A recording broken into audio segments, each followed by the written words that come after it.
الحمدللہ نحمدہ وعلی رسولہ الکریم اما بعد۔ محترم سامعین سامعات،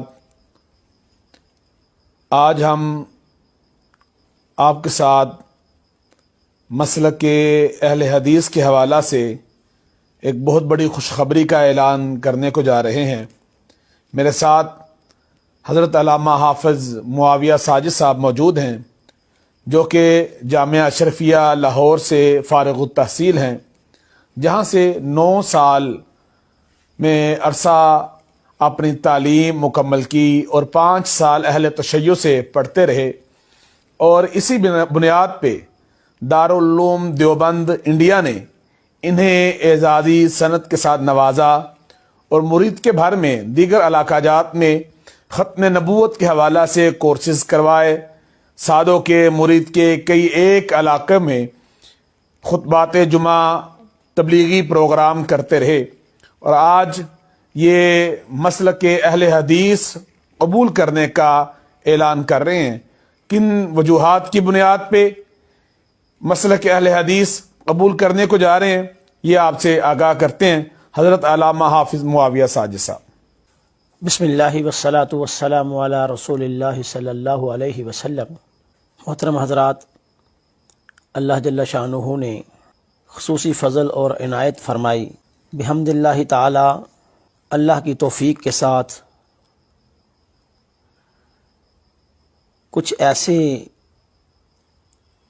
چیزیں، کچھ مسائل جو حقیقتاً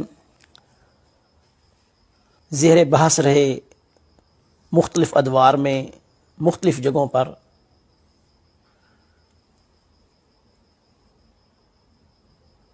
جنہوں نے مجھے اس بات کی طرف متوجہ کیا کہ ان مسائل میں کچھ تھوڑی سی جستجو کرنی چاہیے، کوشش کرنی چاہیے تاکہ حقائق کی طرف رہنمائی ہو سکے۔ حضرت مولانا اسماعیل محمدی صاحب مسلک علماء دیوبند کے ایک مشہور مناظر عالم دین ہیں، فوت ہو چکے، اللہ ان کی قبر کو منور کرے۔ ان کے ساتھ کچھ مسائل پر الجھاؤ ہوا۔ میرے مسلک کے علماء نے مجھے اس بات پر مجبور کیا کہ آپ اکابرین کے حوالے سے بات کرتے ہیں، یہ مناسب بات نہیں ہے۔ میں نے کہا اکابرین کی تعظیم اپنی جگہ پر بجا ہے، لیکن اکابر پرستی جائز نہیں ہے۔ میری بات پر بہت سارا معاملہ بگڑا، علماء نے میرا بائیکاٹ کیا، اور باقاعدہ طور پر اشتہار شائع کیے گئے کہ یہ کرائے کا مولوی ہے۔ لیکن وہی بات جب علامہ ڈاکٹر خالد محمود صاحب نے کی تو سب نے ان کی بات کی تائید کی۔ فرق صرف یہ تھا کہ بڑے تھے، بڑوں کی بات کو انہوں نے لیا اور مجھے کہا کہ تم اختلاف کیوں کرتے ہو۔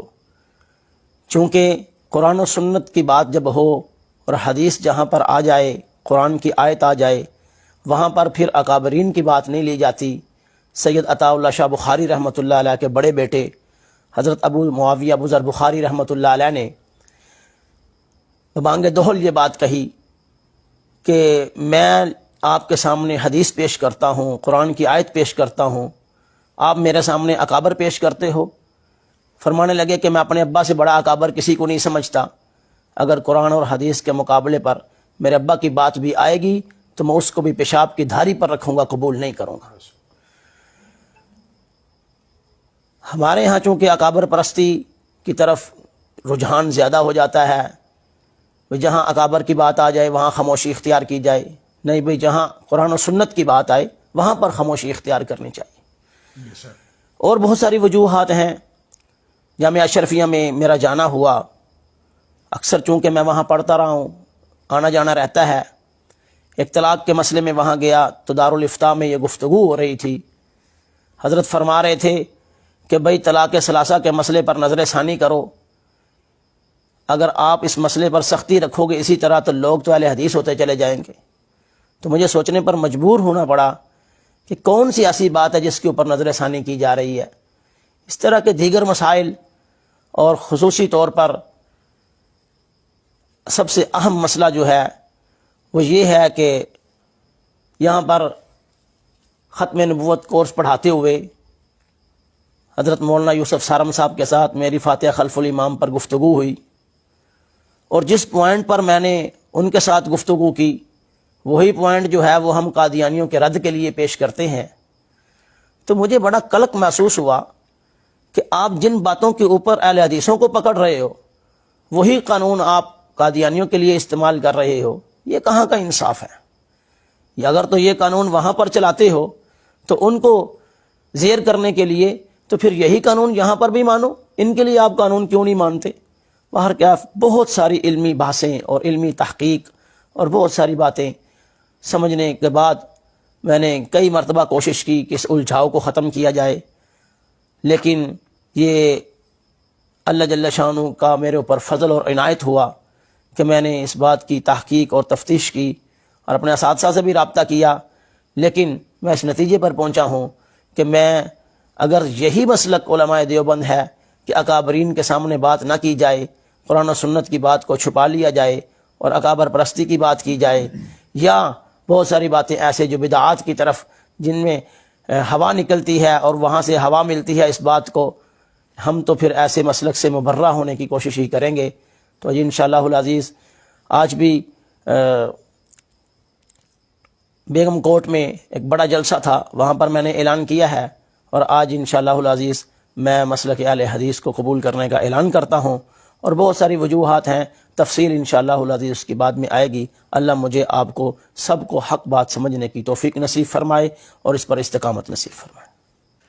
الحمدللہ ہم اللہ کا بھی شکریہ ادا کرتے ہیں کہ حضرت علامہ معاویہ ساجد صاحب کو اللہ نے کتاب و سنت کی سمجھ عطا کی، اور یہ پہلے انسان نہیں ہیں، پہلے عالم دین نہیں ہیں، ان سے پہلے دیوبند کے اکابرین میں سے حضرت مفتی عبد الرحمن الرحمانی صاحب، حضرت علامہ سیف اللہ خالد ملتانی صاحب، حضرت سید انور شاہ کاشمیری رحمہ اللہ، ان کے پوتا جان سید عتیق الرحمان شاہ محمدی صاحب، اس طرح کے دیگر سینکڑوں ہزاروں علماء کرام موجود ہیں جنہوں نے احناف کو چھوڑ کے خالصتاً کتاب و سنت کے ساتھ لاؤ لگائی اور کتاب و سنت کو ہی اپنا اوڑھنا بچھونا بنانے کا اعلان کیا، اور آج کے دن تک اسی چیز کے اوپر گامزن ہے۔